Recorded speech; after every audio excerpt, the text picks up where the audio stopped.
us off here, if I could ask you to give me your name and where you're from. I'm Brenda L. from Dayton, Ohio. Excellent, excellent. And I understand that you've had some health problems in the past. Yes, 8 years ago I was diagnosed with breast cancer, and it was in stage 1, thank God. Very, very quick to diagnose it. And I had the lumpectomy and sentinel node, where they shoot radiation into your breast, and they follow it up to the nodes to make sure that you don't have cancer in your lymph nodes, and I did not. So all I had to have was radiation, and they called it some type of therapy at the time, tamoxifen, hormone therapy, because my cancer was fed by the estrogen. So they had to, I didn't really know how the tamoxifen worked, but it made me so I didn't create any estrogen. So, and that's the drug from hell too. Really? What was that like? Well, if women have hot flashes, the hot flashes were like 100 times worse than what a regular hot flash was. I mean, you just break out into a sweat all over for no reason. Mm-hmm. I mean, 25, 30 times a day. And the radiation, it was, I don't know, it was a weakening. It didn't hurt. It was completely painless. You know, you sit here and you wonder, you know, what are they shooting through my body? But, you know, you can't feel it, but you can afterwards. What was that like? Well, I still have scars from the overspray, and that's 8 years ago. It burned you? Well, not at the time, but it burned the skin, and they were surprised because they said most of the time the skin peels away. But I'm part Indian, so they said I did very well. And one of my breasts is bigger than the other one because one was fried and one was not. Mm-hmm. But after the radiation, it left you very drained and so nauseous you didn't even want to think about food. Really? Yes. And I always heard that cannabis was good for that. So I tried it, and I could eat my dinner, because if you lost any weight, that was bad. You know, they would get you on a regimen of something else. So you wanted to stay at the same weight the whole time, and I think it's like I think it was like 35 days of radiation. Boom, boom, boom. And then there was another type of radiation. They gave me 2 different kinds. I guess one was more intense than the other, I don't know. But yeah, if I hadn't had the cannabis to get through the nauseousness, I would have lost weight, and I don't know, who knows what would have happened.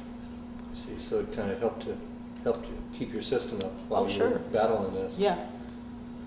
The cannabis kind of gives me a lift. It doesn't lay me back or anything. It gives me, I want to do some things, and it gave me energy that I didn't have at that time. It didn't make you lethargic? No, no. You mean you were actually able to function even though you were battling cancer? Oh, yeah, yeah, yeah. I could eat. That was the important thing. How about side effects? Were there side effects from using the cannabis? Not that I'm aware of. Well, I smoked it, so, you know, I did have the lung problem. But you've also had some experience now with vaporizing too, so you've seen what it's like to actually something that doesn't have even the... Yes, and I'm going to look into that further. Excellent. Yeah. Excellent. Now, you've had other problems as well, right? You mentioned something about some arthritis. Yes, I have arthritis in my knee and my hip, and I have chronic pains in my feet because I've had surgery in both of them. And I get around real well. 57, and I still mow the grass.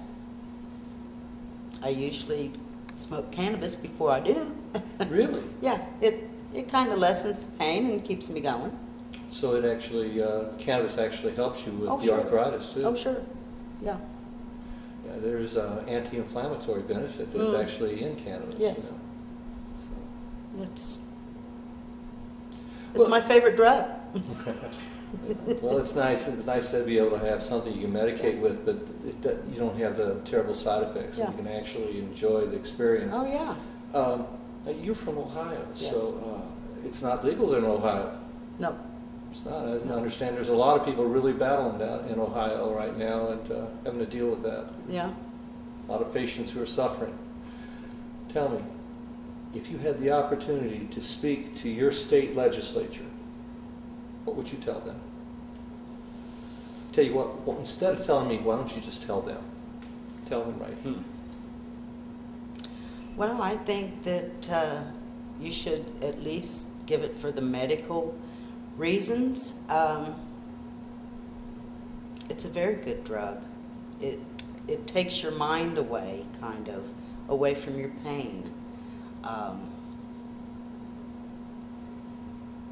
It's very hard to find, but maybe legislation can help that. I don't know. Patients who could really use it. Oh yeah. It'd be good if they had it available to them and they didn't have to take and worry about being arrested. Oh yeah. And in Ohio, it's not as bad as some states, but still, I don't even know what the laws are, but I know if you got a little bit, you get a ticket. Mm-hmm. But the growing part that's wrong. They should let people grow their own medicine if they want to. That's true. People who are on fixed incomes anyway, Oh, who are yes. usually who are chronically ill, and they're dealing with enough problems as it is. Yes, they are. And it would be so easy. Yes.